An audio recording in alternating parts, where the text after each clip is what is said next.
And you just got the exclusive. Nobody knows the song. Nobody knows the album name yet. So that's an exclusive. A Skuzland exclusive. Hey, Yes, what's up, what's up, what's up?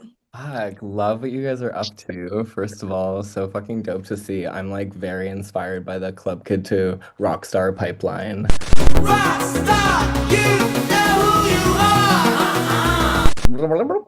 Rewind. Okay. Take two. Action. Skuzland Coco interview for GREASY ZINE.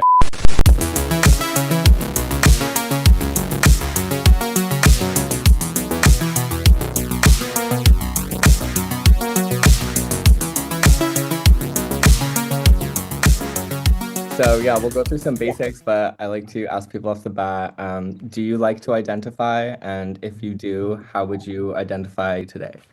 That bitch. Period. I identify with anything and everything. I don't necessarily feel human. So whatever you want to call me, I'm like, sure. Like, Sister. Yeah, Skuzland Yeah. way. shooting star, black hole. I like to be Shenanigan called queen. sir in the airport. Like, Yeah. Yes. no. I like to be called ma'am in the bed. Man of the Hello, bed. whatever the occasion calls for, you know. Yeah. I always say my pronouns are dude/baby because that's kind of my like duality, you know? Ew, I My- love that. Oh, that's a Wait. good one. That's a good band name, dude/baby. Yo, I Or was baby, literally or like, baby dude. Baby dude. Baby dude. also. So, how did you guys meet? You met in Chicago, right? Mhm. Yes. We met in Chicago. I was working at a club called Berlin. I host a lot of parties there, and Robot came to town to perform his music, and a few nights before I had like broken or sprained my ankle or something. So naturally, I was in full medical drag on crutches, and Robot said, With consent, I asked her to sniff her coochie. To which she gave me consent, and then I responded back to the crowd and let them know that it smelled great, and it did. I wasn't "Still lying. do." I wasn't lying. And then the rest is history. Gorgeous. And here we are, scratch and sniff. So, beyond that, how did the idea of Skuzland arrive? It's one of those things, to be honest, where it felt kind of like it was above us, because everything that happened to get to us, it just kind of felt like it was just meant to be. There wasn't really like a definite thought. When I met Jazzelle, she always had a lot of like creativity, and I always knew she wanted to make music, and I always made music. But it was never really like a thing of like, oh, let's start a band. We kind of just lived our lives. We went through many different phases because we've known each other for a decade already, like 10 Yeah. years plus. When it did happen, because Jazzelle had got an opportunity with this magazine to do something creative, and she decided to do music. Yeah, it was like like ID magazine and this brand Versace, why not just mention their name? Because shouts out to them. They're like, Jazzelle, like we want you to get your creative community together and like do a play or something. I'm like, no, but like let's make a music video, let's make a song. And they're like, no. And I'm like, 1 second. And then I called Robot up and I was like, hey, this opportunity came up that we should make a song and a music video to be really fun. And then, yeah, 2 days later, we'd, bust out the song. I was in London, Robot was here in New York, and made it happen. I sent the song back to them, and they're like, wait, yes, my favorite word. The beginnings of Skuzland started as like a fake band that turned out to be something very real. So you produced that? I You was wrote the it? songwriter for Okay, it, cool. and Jazzelle obviously put her part in it. She kind of conceptualized the whole thing, and then me and this producer just like kind of took her ideas and references and like kind of came back to her what idea, and then her being the diva she is, like just made it 20 times better. And it was one of those situations where it was like once it was done, we were like, wait, this sounds really good. Like this Yeah. is kind of a vibe. We're like, should we just keep fucking around and find out? Yes. I'm so glad you did because honestly, And boy, did we find out.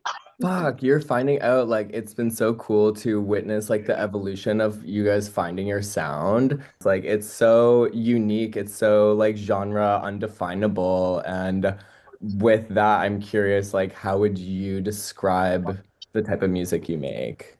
I think it's like you might have just said, I think it's really genre bending. I think that it has a lot of punk energy in it while taking notes from a bunch of different places and times and experiences. It's kind of hard to put one genre on it. On our upcoming EP that, if the Lord allows it, will be out in September. It's called On the Way, OTW.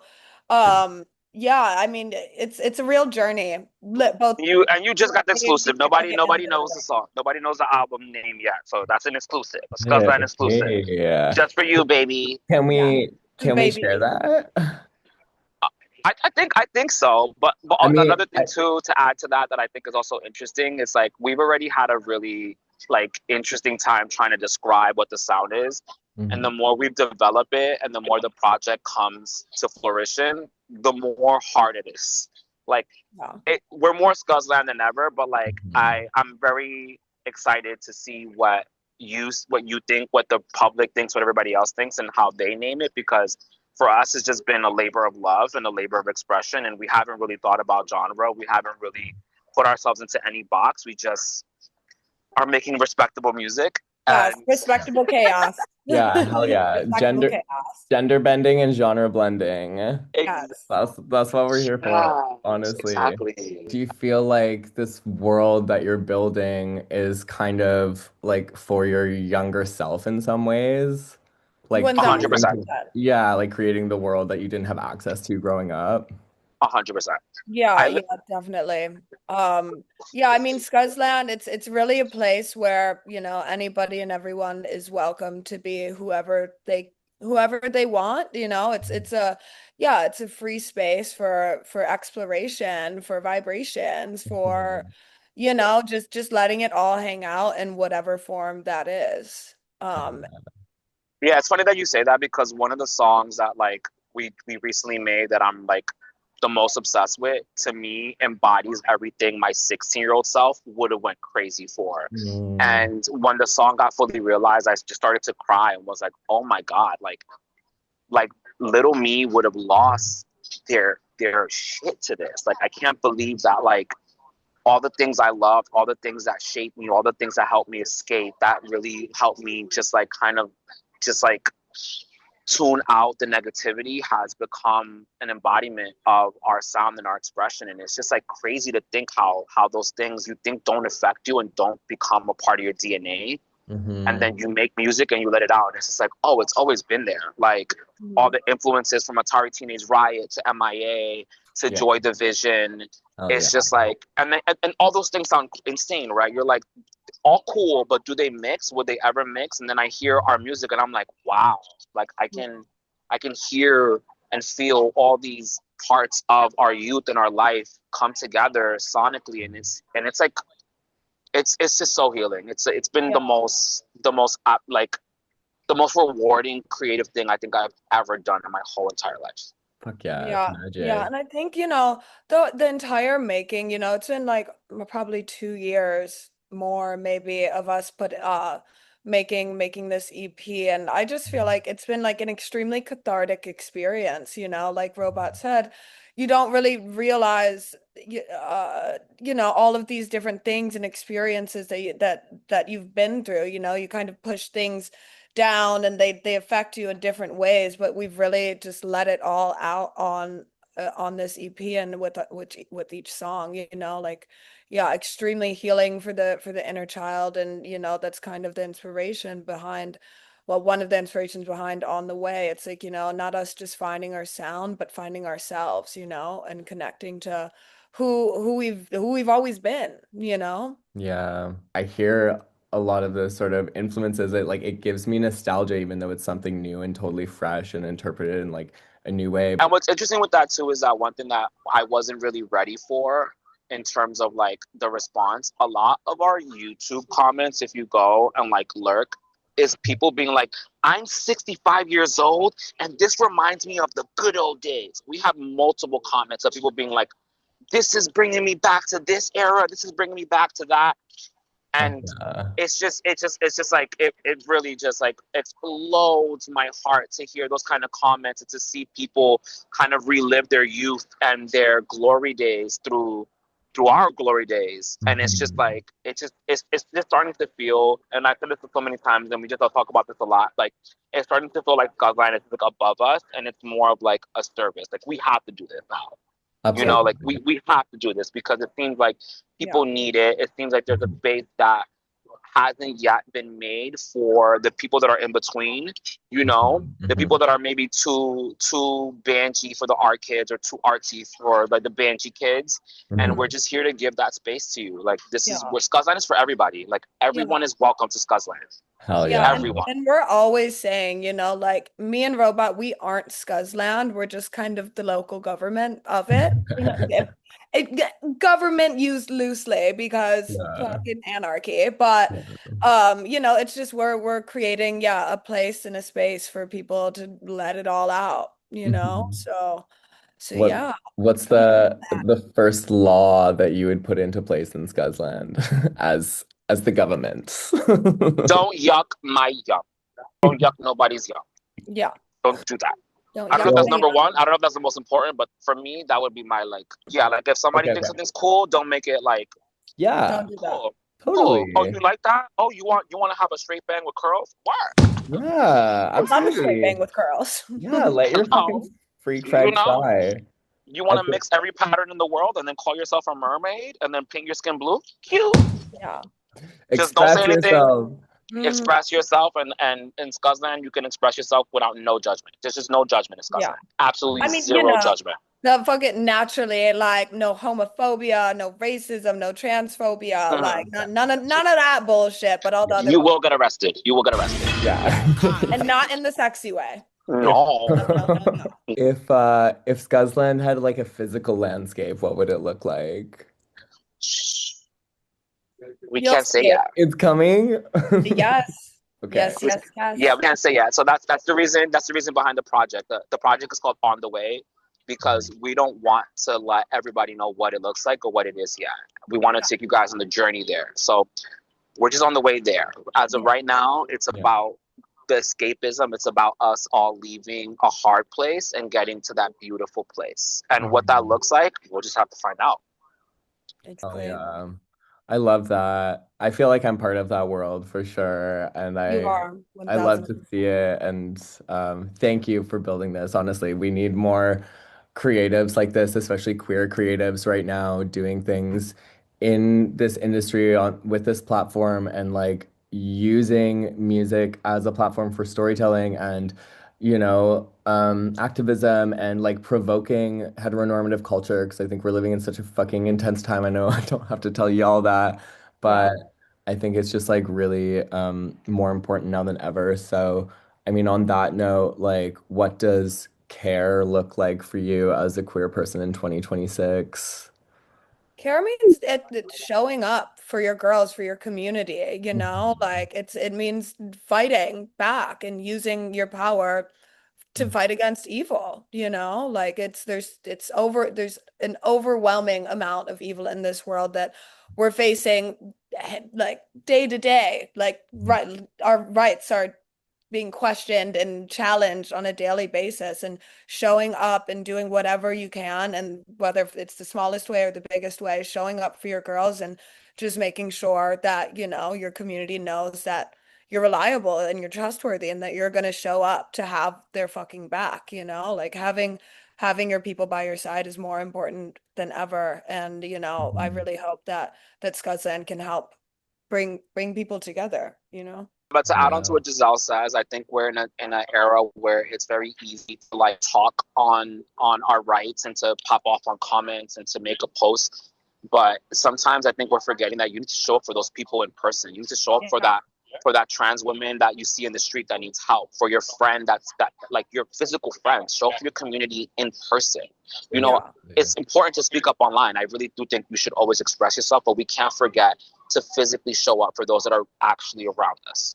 You know, whether it's a plate of food, whether it's a call, whether it's a kind gesture, whether it's when you see a doll walking by you or a fat butch queen, just give them their life. Don't forget to like multiply that joy and keep reminding each other that like we're fab, we're delicious, we're worthy of love. And I feel like And we're those not things to be fucked with. and the more we support each other and uplift each other, the stronger we are. And that's what I want from like us to just do more of. Just show up for each other more in person, in the physical space in real life, because I see a lot of energy online, but then I'll see stuff in person and I'm like, where's that energy? Like show up for your sis, fight for your sis. Like not in the comments, like real life. Show them hands, girl. Show them hands. Yeah, I'm definitely like encouraging queer people to be getting more badass right now. I think like in the rise of fascism and transphobia, queerphobia, everything that's going on, like we need to be able to defend and protect ourselves and our people mostly. And you know, not all queer people feel that they can stand up for themselves, or they don't have like either the physical abilities or like the mental capacity to do that. And so any of us that are able to, it's like so fucking important. Yeah, because you know, I think, you know, for the people who do have the physical mental ability to stand up, and you know, if you're getting fucking hate speeched on the street, tell that motherfucker off, throw some hands. If you have it in you, do it, because the next time that, you know, whatever person thinks when they open their mouth or they try to move against, like, they're gonna be scared because they don't know what they're gonna get. You know, you can't back down in the face of danger, you know. Like, I was like followed off the tram by a group of like what fucking 16-year-old boys. It's always these packs of toxic 16-year-old boys that I feel like the least safe around. They followed me to the door of the club that I was performing at Sunday daytime in Berlin, you know, drinking beers, sunglasses on, hoods up, followed me and tried to jump me. And I'm a fucking mutant, babe. I'm a fucking X-Men. Like I literally look like one and I fucking feel like one, and you don't want to fuck with me. I was wearing like a bitch fist spiky chain belt around my waist, and I took it off and I started like swinging it at these guys, and I was like, you wanna fucking go? Like you have to outmatch. Right, you think I'm crazy? Let's get fucking crazy. Let's get down. Let's get down, babe. Exactly. Ding, ding, ding, ding. Those moments are what will make them think twice about trying to jump another queer person in the future. You know what I mean? Yeah, and I feel like that's another thing that we don't talk about enough, is that like we're actually like we're really not in all forms, like we're not weak. We've fought our whole lives to express ourselves, and we need to show that more. Like I think it needs to be part of like the stereotype. Like you shouldn't mess with the dolls, you shouldn't mess with the queens, you shouldn't mess with a butch queen. Like we're with it. Like look at the way we're dressed. Like exactly how you said, we're mutants. Like we have superpowers. We're empathetic. We're like there's just so many things that come through us, especially when you're double spirited, when you're male and female, when you carry all that in you. And it's just like I just think it's funny that like society thinks that like we're pussy or like we're one to mess with, when we're actually the last one you want to try. Like if you did the right thing, pull off your belt and start whipping it. Hello. And I think that's what's also so fierce and empowering about what y'all are doing too, because you're really showcasing like a side of queer culture that isn't like commercialized or mainstream or like shown in media. You know what I mean? Like so much of queer media in the mainstream is like a certain type of way. Like I think people like us, it's like we know that duality of masculine and feminine that has to coexist for us to be really like aligned with ourselves and sure of who we are and get the most out of life and like have the most like the highest level of emotional intelligence to just be like, yes, I am everything. And I think it's really cool to just like have more role models like that, because queer people are fucking badass as hell and we're fucking cool as hell, and you don't want to fuck with us. And it's a new thing. It's a new thing for us to be deemed this way. Like back in the days, we were gods. Like we were the caregivers, we were the oracles, we were the people that you came to for protection. And it's just like society forgot about it because of like, you know, the world we're in. But like let's not forget we're still that. Like we will always be that, no matter what. We've always been here, and we will always be here. So eat it. The more that everybody recognizes and acts on the power that we've always held, that it's only up from here. Yeah, I think it's about us reclaiming our power back as deities. Like we need to remember that we are fucking. We're it. You know, we were given these gifts. We were giving this community for a reason. It wasn't to be quiet or to be under anybody. Like we're not like that's not what we were made for. Nuclear, atomic, my love is the riot, call me crazy little Daisy. First you love me, then you hate me. Nuclear,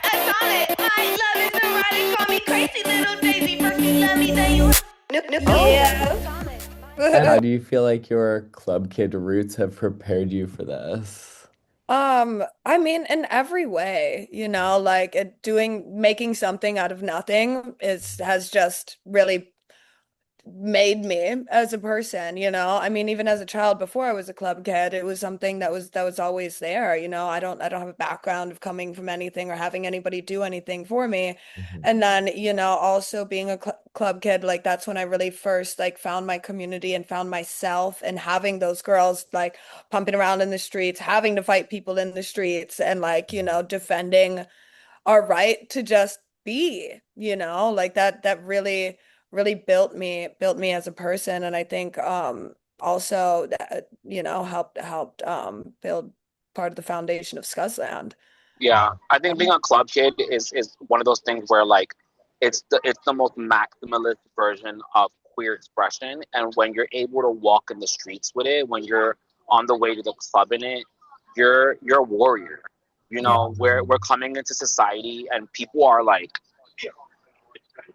WTF, what's going on? And it's important for us to do that. And I think our club kid roots has helped us build that fearlessness, because Yeah. me and Jazzelle both have been on the train and been called all kind of slurs and have gotten into all kind of situations, to the point that now it's just like, Yeah. Mhm. Yeah, I mean, when Exactly. you're walking around and whatever regalia that you're in, like it's, just as a queer person, if you don't already have a target on your fucking forehead, like, and then you're full drag, 3 p.m., like on the train, like coming in contact with so many different people, like that target is larger than ever. And yeah, it just builds a serious type of fearlessness. Like you, like what's his name? Bluebone, this artist that I really love, on one of his songs.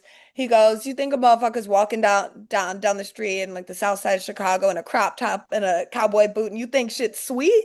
Like, no, because we bust back. It's not like ain't shit sweet over here, baby. Ain't shit sweet over here. Like, don't try me because you'll get tried right back. Yeah, Like you think I look crazy? Wait till you see me open my mouth. Like, totally. you I know. mean, it's like wait till you see me close this space.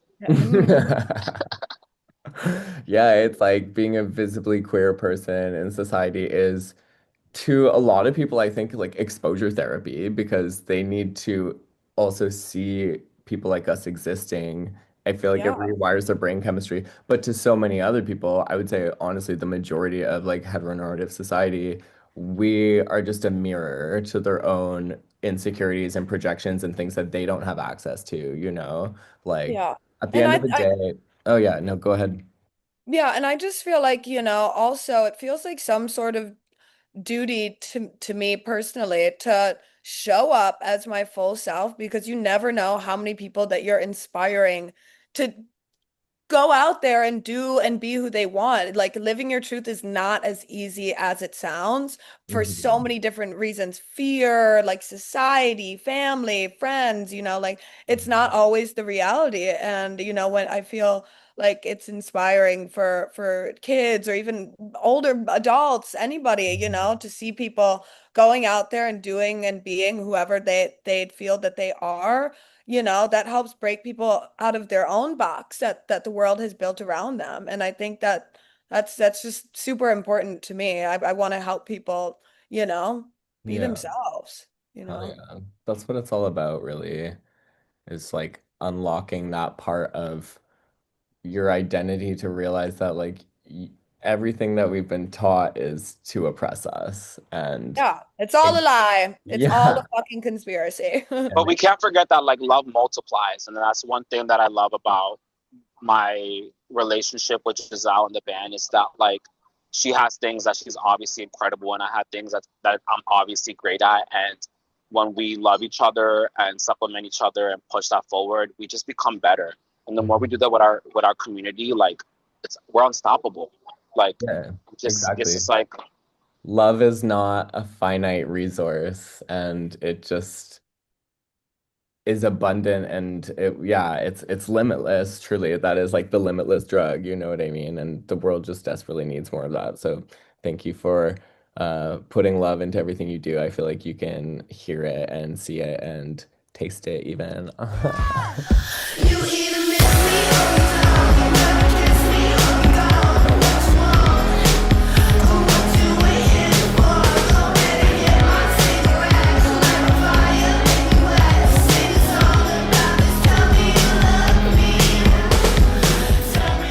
Robot, how did you land on your alter ego? So the name Robot has been like a lifelong nickname because when I speak in Spanish, especially when I was a kid, I have a speech impediment. So Mm. I would have to slow my words down when I talk. So my grandmother always called me a robot because I'd be like, "Mami, dame," like I would have to like slow my words down in order to get stuff across. And then it just stuck on. And then when MySpace came on, I was like, I need a last name. Yeah. And it was like the Kiki Cannibals and the Molly Ringworm and I was just like, robot what? Robot what? MOONJUICE! And I was like, and then like MOONJUICE! and I've always been a fan of the moon. I can't say that I love We Juice, love but her. like it just made sense. And then once I remember just saying it all out, I was like, It's so good. Do you know the song Moon Juice? no, I don't, but I please think put by me like on. I'll send it to you. It's like a bit of an older That. track, but it's sick, honestly. Yeah. Um, I mean, I guess through that lens also, it's kind of like, your alter ego was never really alternate. It was just always you all along. And I think that's something that embodying a radical form of self-expression can help you realize is that like, like the Clark Kent is actually the alter ego. Superman is the real fucking you. You know what I mean? Hell yeah. A question for Giselle, maybe like throughout your journey. I mean, like I'm like obviously an OG stan. Like I remember actually Sam, like Greasy Dart, whose magazine this is for, is the one that took the photo of me that won the contest when I won Oh your my Ugly God, Worldwide yes. beanie. So full Uh-huh. circle. And Yes. yeah, I just like I remember I remember that day so clearly. I remember feeling I just flown back. It was New Year's Eve. I just flown back from Christmas in Canada visiting my family. Went straight to a New Year's Eve gig because Club Kid Life. Naturally. And yeah, just like did I think like 30-minute quick drag in the Uber to the gig and then Sam took that photo and I like So submitted good. it like at the like last second and I remember your caption was something like, oh, like I said I was only gonna pick 6 winners, but y'all turned the party so hard I had to add one more and I was like, was I the one more? And then I was the first one too, and I felt so seen. I felt so like, fuck yeah, like, it was Yeah. just one of those Feel that. moments of feeling really yeah, just really appreciated and seen for just authenticity and just being. So with that, I would like to ask you, like, what does ugly mean to you now versus then? I guess ugly is just it's just kind of all encompassing, you know? It's like it's bad taste, it's good taste, it's everything it's the unexpected route that you may take in life, in your look, in your day to day. It's just kind of what, kind of in the same lens of Scuzzland. It's just ugly is whatever you want to make it to be. When I first started out, like when because this whole story of Ugly Worldwide, it was like I always make like these sketches of the same silhouette of this girl and or person, whatever, and I showed it to a friend of mine, and he was like, who I respected as an artist, and he's like, um, I showed it to him, and I was like, just wanted to get some feedback, and he's like, "Oh, it's so ugly." I was like, "Okay, well, I'm gonna take that and I'm gonna run with that because." You know what? You may think like ugly is in the eye of the fucking beholder. Yeah. Um, but like when I was first kind of became started to find myself in my look and I was because underneath my haircut and all of this, it's like regular light skin, like pretty girl. And I was like, no, I don't want to be that type of beautiful. Like I want to let me take away everything that society says is what makes me beautiful and build it up from the ground into what I see as like beautiful and cool. So my insides reflect the out and not going by the rules and not following just going against the grain, I guess, Mhm. it hasn't really changed much in meaning. I think it's just become more of like a movement over the years. I feel similar, but I'm just happy that again, like Scuzzland, like we aren't Scuzzland. And I also feel like I don't feel like I'm exactly ugly worldwide. It feels like I'm just kind of like the face of a movement of going against what we've been told. Fuck So yeah. Honestly, and you really been doing that too. I feel like you've just built such an inspiring career, honestly, but just like life around being your Yeah. most fucking authentic self in a way Yeah, that's and so also, in the way of fresh. like following your creativity, like, Hmm. like I remember telling people like, oh, I'm doing music now, and they're like, why would you do that? Why don't you just do makeup? You're like good at that. I'm like, because I don't want to, like going against the grain, like, and just doing whatever fills you with joy or makes you feel alive, like that's the only thing that matters. What people expect of you, who gives a fuck? Like just do whatever you want in this life. Like you only got one life to live, so live it, Exactly. you know? Exactly. So I that's my love that. role. Thank you for sharing that. I didn't know that lore actually about the drawings and the how that came to be. So yeah, Yeah. thank you for sharing that. Okay, let's get into some fun questions. Where is your favorite place in London to go shopping with the cool kids? Obviously. Brick Lane. Yes. Yeah, Brick Lane. yeah, Brick Lane is dope. When I lived in London like 10 years ago, I used to really love Camden. I don't know what it's giving now, but Mhm. I was always found myself haggling my last dollars that I should be spending on food at like little market or little shop, what are they called? Little booths and stuff. Mhm. Yeah, Brick Lane, Camden. Mhm. Hell yeah. Yeah. What are three pieces in your archive that you can't live without? I have this Black Flag shirt that I found in my house like 5 years ago that I would be destroyed if I lost. Okay. That um that I can't live without. It's all like really kind of boring stuff. I have these like camo pants with the button missing from like one of my ex-boyfriends. We're still very, very good friends now, but I wear them every day. And then all of my big boots. Can't live without all of my giant, giant boots. If the house is on fire, it's me with my 4 pairs of giant boots, that Oh. shirt, and my pants. And my dog. Honestly, I know. Did you say clothes? But Yeah, I mean, like, whatever. In your there's one thing archive. that I think both of us can't live without, and I think is our best accessory, and I think is just the most fab thing that we both have. It is our small dogs. Aw. Like Oh my God. my dog Boots and Giselle's dog Fern is just like you bitches can never. Fern. You yeah, bitches can Fern never. comes everywhere with me. She's my girl. Look, I mean, look at that. Oh, Look at that. I can't wait to one day have my own tiny dog. Yes. I think we have like less than a minute on here, just Oh FYI. shit. Okay. Okay, rapid fire. Favorite pop diva. Uh, uh, Madonna. oh my God, I don't know. You're like, I've never heard a pop song. I've What's never the listened to name? pop music. I don't know. I guess it's time to give him a show.